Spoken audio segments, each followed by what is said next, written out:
Hi, I hope everyone had a profitable run this 2024 despite the bearish move of the Philippine market, especially this last quarter of the year. So sa mga hindi naman kumita, if hindi naman, don't lose hope. Secret of a successful trader is on its mindset to continue. Pero syempre, we just don't simply continue. Rather, we proceed by learning from our mistakes and sharpening our craft. So the important thing that we need to have in order for us to survive trading the stock market is we develop system na gagamitin natin sa mga trades natin. Learn to have discipline to strictly follow our system and refrain yourself from blindly following other traders kasi blindly following trades could lead you to losing more. So today, I'll be sharing one trading strategy na ginagamit ko and I am sure na madali lang tong sundan. Natutunan ko lang din ito from other traders and watching trading videos which I find very helpful. Saka naniniwala kasi ako na mas simple, mas maganda. Tinatawag nila itong post-day trading strategy. So, ano nga ba ang post-day trading strategy? Isa ito sa mga pinakasimpleng sistema na pwede mong gawin kahit baguhan ka. Pero keep in mind, using this strategy does not guarantee you to win all your trades. Rather, it helps you with your decision making, when to enter and when to exit. So, becoming a profitable trader is a mix of risk management and system. Pero in this video, di pa muna natin pag-uusapan yung mga yan. Rather, magpo-focus lang tayo kung paanong ginagawa yung post-day trading strategy. So, gagamit lang tayo dito ng mga candlesticks at ng moving average itong blue line. Sa moving average, depende na sa'yo kung saan yung mas komportable ka na gamitin. Pero ako, ang ginagamit ko dito is yung 20-day moving average. So, to identify the stock na pwede natin i-trade, ang tinitingnan natin dito is yung candlestick. Candlestick should be above the 20-day moving average. Ito yung magiging trigger natin na yung stock is on its uptrend po. So, then yung entry is maghihintay tayo na magkakaroon ng pause or maliit na red candlestick. At kaya ito tinatawag na post day trading.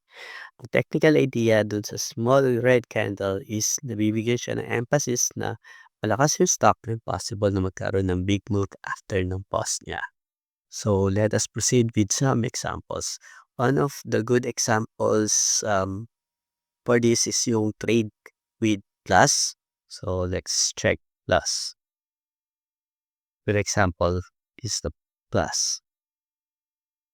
So dito makikita natin yung isa-set natin 20-day moving average. Ito yung magiging indicator natin to identify that the stock is on its uptrend move. Then paano natin siya babantayan kung ito ba yung target stocks natin? Maghihintay tayo ng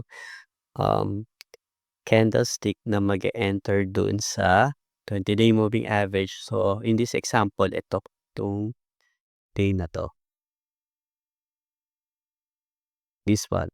So, dito, pwede na natin isama si DG Plus Interactive sa watchlist natin. Pero syempre, hindi pa tayo mag-enter dito. Kailangan natin magkaroon ng confirmation. So, yung pause day is maghintay tayo ng pause. So, second day, okay pa, hindi pa siya pause. Third day, then dito sa red candle na ito yung magiging pinaka-pause day candle natin. Then maghihintay lang tayo ng green candle to confirm na may continuation yung trend na 'to and yun yung magiging trigger natin to enter that stock. Pero siyempre when you enter this stock, siyempre kailangan mo rin mag-set ng stop loss mo. It's either 'pag bumalik siya dito sa 20-day moving average, bumaba siya or a certain level dito.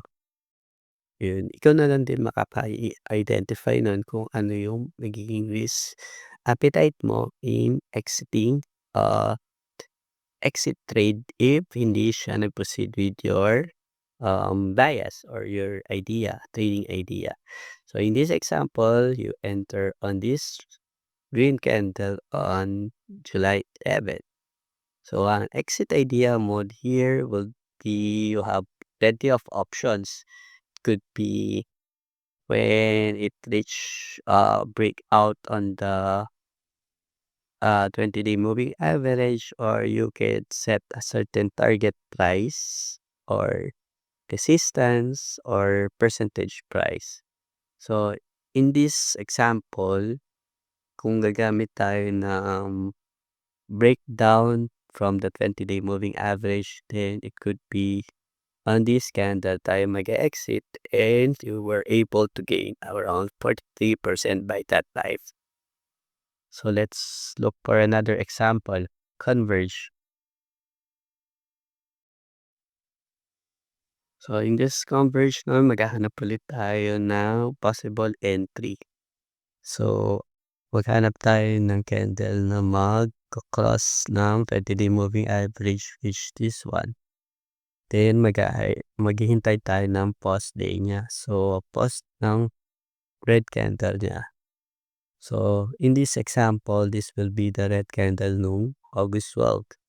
So maghihintay lang tayo ng green candle na for its breakout. So in this example, the green candle happens on August 13. So this August 13, your entry point yun. Meron ka na magsaset ka din ng exit. It's either 20-day moving average breakdown or target price, stop loss. May saset ka rin ng stop loss. Pinaka-comfortable stop loss idea mo. Then set a certain target price or percentage. So in this example, gumamit na tayo ng breakdown ng 20-day moving average as our exit points. So if you were able to enter at August 13, your exit will be on this October 4. So around that time, you were able to gain around 30% na. So let's check another example, which is ABG. To medyo recently lang to. It's a good example. You could see here, nasa baba siya ng 20-day moving average. Then, but once na mag-cross siya sa 20-day moving average, should be able to add this on your watch list. Then maghihintay ka lang din ng pause. So in this case, the pause happens here at October 25. So your entry point will be a green candle right after the red candle. So this would be the red candle in this example is on the 28th of October. So you will be able to enter here at this.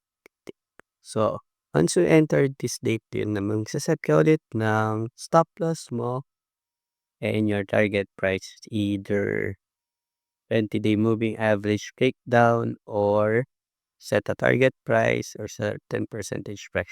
So dito, tingnan natin kung hanggat saan to aabot in the future. So far, tuloy-tuloy lang yung trend niya. And if you are able to catch this, you are already 200%. Hindi ka pa nag-exit, syempre.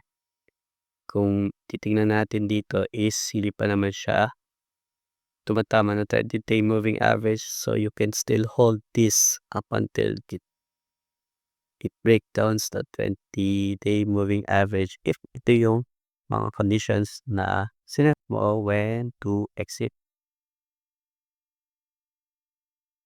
So yun lamang for this video. Hopefully may natutunan kayo na apply ninyo sa trading journey nyo. So